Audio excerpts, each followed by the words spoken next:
First ଆମେ ଯାଇଥିଲୁ ଗୁପ୍ତି ଘାଟ। ହେଲେ ଗୁପ୍ତି ଘାଟ ପାରି ହେଇକି ଆମେ ଯାଇଥିଲୁ ସେପଟ ଝୁନ୍ସନରେ ଯାଇଥିଲୁ।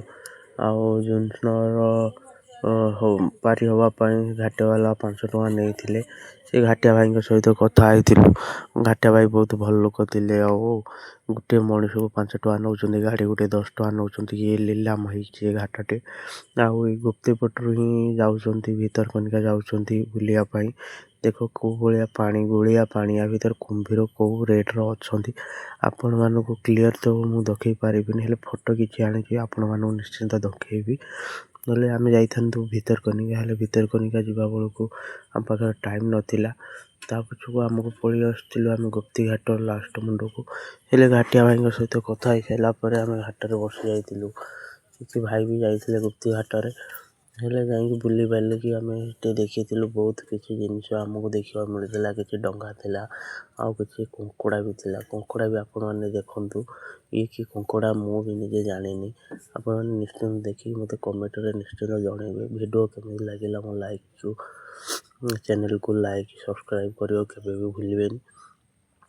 ଭାଇଙ୍କ ସହିତ କଥା ହେଇଥିଲୁ। ତାପରେ ଆମେ ଯାଇଥିଲୁ ଗୁପ୍ତି ଘାଟ ଏବଂ ସେ ଭାଇ କହିଥିଲେ ଏଇ ଜାଗାରୁ ବି କିଛି ମଣିଷକୁ ବି କୁମ୍ଭୀର ବି ନେଇଯିବାର ମୁଁ ବି ଶୁଣିଛି, ଆଉ ମୁଁ ବି ଦେଖିଛି। ଘାଟିଆ ଭାଇ କହିଥିଲେ।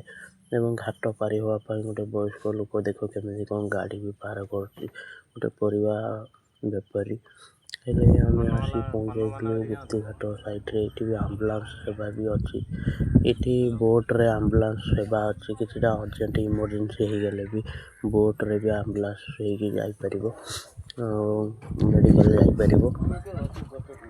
ଇଏ ଥିଲା ଆମର ଆମ୍ବୁଲାନ୍ସ ବୋଟ୍। ଫୁଲ୍ ଭିଡ଼ିଓ ଆପଣମାନେ ତ ଦେଖିଥିବେ। ହେଲେ ଗୁପ୍ତି ଘାଟରେ ଲୋକମାନେ ଯଦି ମୋ ଭିଡ଼ିଓ ଦେଖୁଥିବେ ଲାଇକ୍ ସେୟାର କମେଣ୍ଟ କରିବାକୁ କେବେ ବି ଭୁଲିବେନି। ଏବଂ ଏ ଜାଗାଟା ବହୁତ ଭଲ ଲାଗିଥିଲା ଆମକୁ। ଆପଣମାନଙ୍କୁ କେମିତି ଲାଗିଲା ଆପଣମାନେ ଭିଡ଼ିଓର ନିଶ୍ଚିନ୍ତ ଦେଖିଲେ ଜାଣିପାରିବେ ଏବଂ କମେଣ୍ଟରେ କହିବେ ଭିଡ଼ିଓ କେମିତି ଲାଗିଲା। ଏ ଜାଗାରେ ବି କିଛି ଫଟୋ ଆମେ ଉଠେଇଥିଲୁ, କୁମ୍ଭୀର ବି ଉଠେଇଥିଲୁ।